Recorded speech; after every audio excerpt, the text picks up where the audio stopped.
Professor Gellately, let me go to you. Does it always end with revolution, madness, and then a strong man coming in to stop the insanity and promising, I'll feed you and I'll care for you?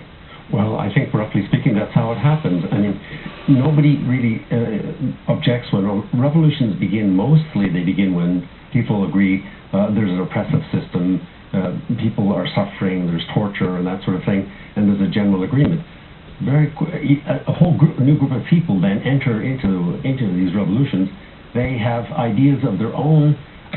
There are other people, for example, who may not even be in the country at that time, who come from abroad, like Lenin, who wasn't in Russia when the revolution broke out. He came back, he knew perfectly well what he wanted. And he was, and when he... No, wait. Before you go to Lenin, let me just spend a minute here, because how many people are here from former Soviet Union? A lot. Boy, have we forgotten here in America what the former Soviet Union really was. But before I go to you and find out what it was to remind us, let me ask you how it started, because most people think of Lenin coming up and saying, we're going to have revolution. No, it didn't happen that way at all. As a matter of fact, it happened because of the war. The First World War brought on a massive crisis. There were all kinds of attempts at reform. They were getting nowhere. Finally, the king, the czars, the ministers, and the military leaders went to him and said, look, there's no way out of the crisis we're in without going into all the details, but you've got to go. And he said, well, that doesn't seem right. They said, so he tried to pass the throne on to his brother, and that didn't work either. And he said, the brother asked, will the army protect me? And the army said, we can't guarantee your security. And that was the revolution. The Tsar, 300-year reign of the Romanovs was over. And then what they decided to do is to carry on the war.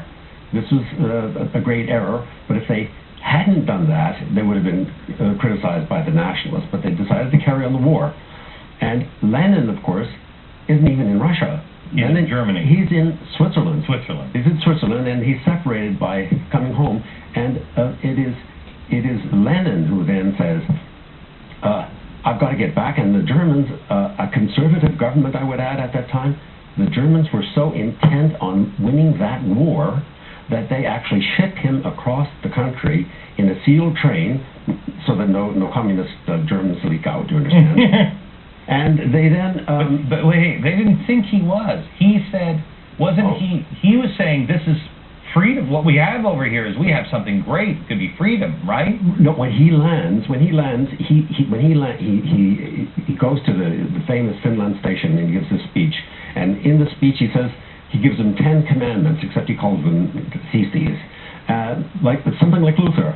And he says, we have 10 theses for you. We're going to give land to the peasants. We're going to give peace to the people. We're going to give bread to the hungry. What can be wrong with that? But of course, we know very well that it's only a matter of time before the land is going to be taken back.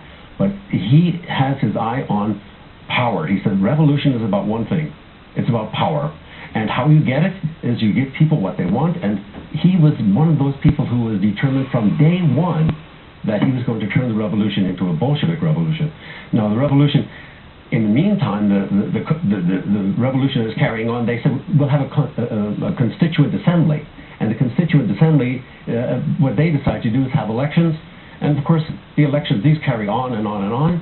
And the elections are held. The Bolsheviks do not win. That's a foregone conclusion. Lenin has no intention for these elections to take place. And on the 25th of October, they carry out a violent coup against the regime. The Constituent Assembly actually does meet. Okay, January 1918, I know we're getting far ahead, and he lets it meet for one day, and that's it. In Germany, you had a similar thing, and we're going to take a break, but you see, I think, a similar piece where the voice of the people was not Lenin. The voice of the people in Germany was not Hitler. And people dismissed them. They all said the same thing, if I'm not mistaken. At least I know about Germany. They said, A lot of them he's not a problem. He's not going to be a problem. And in the end, he did the same thing that Lenin did. He just takes the power. Well, the problem, okay, the situation in the Weimar Republic, and remember the end of the war, comes about when Germany cannot continue. And they finally call an armistice on a day we still celebrate as the 9th of November. That armistice leads then on into a revolution. And this revolution is spontaneous, and they bring up a constituent assembly, just like in Russia, except this time they found the Weimar Republic, and the Weimar Republic is, in quotes, the most democratic republic of all time. The problem was it had weaknesses that were exploited. It had a multi-party system instead of a two-party system. Right. It was exploited, and it was. Some people have said, I think it's probably cruel to say it. It was a stillborn revolution. Yeah. Okay. Back in just a second.